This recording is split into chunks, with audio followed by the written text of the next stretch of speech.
নমস্কার সকলকে আমার টক মিষ্টি পরিবারে অনেক অনেক স্বাগত জানাই। আশা করছি সবাই ভালো আছেন, আমিও ভালো আছি। আর আজকে দেখেছেন সকালবেলায় যে বেগুনেতে কম তেল খাওয়া বলে হালকা করে তেলে জাস্ট ভেজে নিচ্ছি। আর কালকে ভাত করেছিলাম, রাতে ভাত রেখে দিয়েছিলাম, সেটাই আজকে কাঁচা তেল মুড়ি নুন দিয়ে মাখিয়ে খাবো। আলু ভাতে মাখিয়ে নিয়েছি, এখানে বেগুনি ভেজে নিয়েছি, ওই বেগুনটাকে ভেজে নিয়েছি, বেগুনি বলে না ওটাকে, আর ডিম ভেজে নিয়েছি। হাই, কি করছেন সবাই? আশা করছি সবাই ভালো আছেন। আমি বসেছি এখন, মাথায় চুলে শ্যাম্পু করেছি আজকে, তো একটুখানি সিরাম লাগাবো, সিরাম শেষ, তাই জন্য এটা খুলে দিলাম, এবার বার করবো।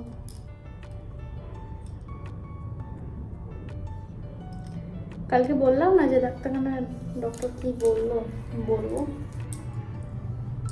তো ব্লাড তো নিয়েছে, আজকে রিপোর্ট দেবে, রিপোর্ট দেখে তারপরে বোঝা যাবে যে কি হয়েছে, কেন এত রক্ত বেরোচ্ছে।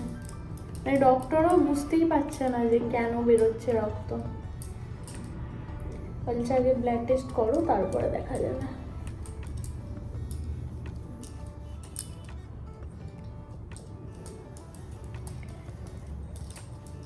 জানি না কি হবে, আমার আর ভাল লাগেনি। এর আগেও একবার ওটি হয়েছিল নাকে, কিন্তু আমার মনে হয় আমি আর পারবো না। এবারও অপারেশন করলে আমার আর সাহস নেই। একবার যে ভয় জন্মে গেছে মনের মধ্যে, তাকে দূর করা ভীষণ কঠিন। এত টেনশন করছি, কালকে সেই বসে বসে ওখানে সারাক্ষণ আমার বরকে জ্বালিয়েই গেছি যে কি হবে গো, ডাক্তার কি বলবে গো, ডাক্তার কি বলবে গো। বলে যা বলবে তাই করবে, আমি কি ডাক্তার? ডাক্তার যা বলবে তাই করবে। অপারেশন করতে বললে করে নেবে, না হলে পরে ভুগবে। কারণ বলতে আমার তো এত ভয় করছিল। তো যাই হোক,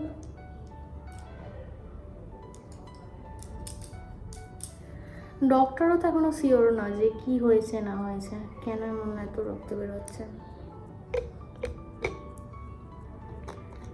তো দেখাই যাক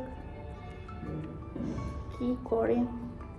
আজকে ওকে বলেছি যখন ডিউটি থেকে আসবে তখন রিপোর্টটা নিয়ে আসতে। রিপোর্টটা পেলে একটুখানি শান্তি। আমার না হিমোগ্লোবিনও প্রচুর কম, কম মানে 7, যেটা 10 বা 12-র উপরে থাকা উচিত। হ্যাঁ, এর আগে যখন ফেব্রুয়ারিতে ওটি হয়েছিল তখন হিমোগ্লোবিন ছিল 7। তো ডক্টর বলেন যে এখন আমরা ওটি করতে পারবো না, যদি হিমোগ্লোবিন বাড়ানো যায়, 10-এর উপরে করা যায়। তো 1 বোতল রক্ত আমাকে দেওয়া হয়। সে যে কি কষ্টকর ছিল বাবা, কি হাতের যন্ত্রণা, হাত দিয়ে যে রক্তটা যখন যাচ্ছিল কি কষ্ট পেয়েছি। যাই হোক, আমি শুধু আজকে ঠাকুরকে ডেকেই যাচ্ছি যে ঠাকুর যেন, আর যাই হোক রক্তটা যেন কম না থাকে, এবারে যেন একদম ঠিকঠাক হয়ে যায়, বেড়ে যায়। আপনারাও একটু আশীর্বাদ করুন আমাকে, যেন সব কিছু ঠিক হয়ে যায়। আমার আর ভালো লাগছে না, এমন ইচ্ছা করছে এখন, মনে হচ্ছে আমি যেন বাড়ি চলে যাই, আর এখানে থাকতেই মন করছে না। এত পরিমাণে বিরক্ত লাগছে সব কিছু দিক থেকে, তাই মনে হচ্ছে বাড়ি চলে যাই। ডাক্তারে কিছুতেই কিছু ঠিক করতে পারছে না। কি আশ্চর্য, বাড়ি গেলেই কি ঠিক হয়ে যাবে বলুন? ঠিক তো হবে না, যেটা রোগ সেটা তো থেকেই যাবে। এখানে হলেও ডাক্তার দেখাতে হবে, বাড়িতে গেলেও ডাক্তার দেখাতে হবে, এটাও সমস্যা। সে বাড়িতে আবার কে আমাকে ডাক্তারখানা নিয়ে যাবে, কোথায় ডাক্তার আছে সেও জানি না। সমস্যার সমস্যা।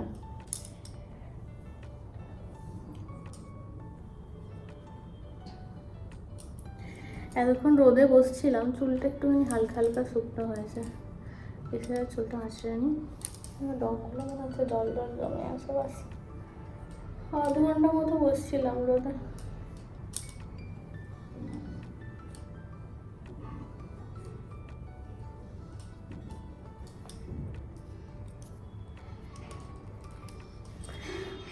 মন মেজাজ কিচ্ছু ঠিক নেই, যতক্ষণ না আজকে রিপোর্টটা আমি হাতে পাচ্ছি। যদিও আমি রিপোর্টে কিছু হয়তো বুঝি না, তবুও যতটুকু আমার দ্বারা সম্ভব।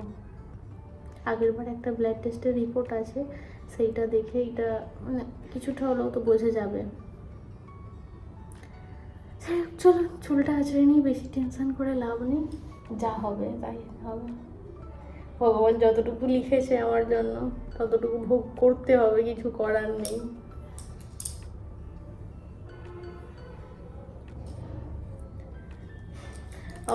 আমাকে সারাক্ষণ বলেই যাচ্ছে, দেখেছো কেমন নাক ঘষার জ্বালা, দেখেছো? আচ্ছা কেউ কি জানে, কেউ কি জেনে শুনে কারো রোগ ডেকে আনে? এরকম তো নয় না।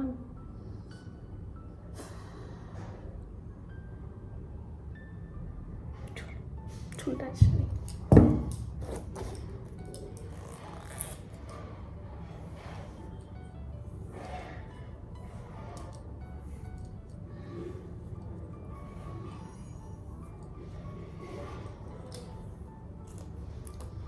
এই যে বিকালে খাওয়া বলে ছোলা আর সবুজ মুগ কড়াই ভিজিয়েছিলাম, সেটারই শিকড় বেরিয়ে গেছে। আজকে এটা মাখলাম, সুন্দর করে চাট করলাম, খাবো সে এলে।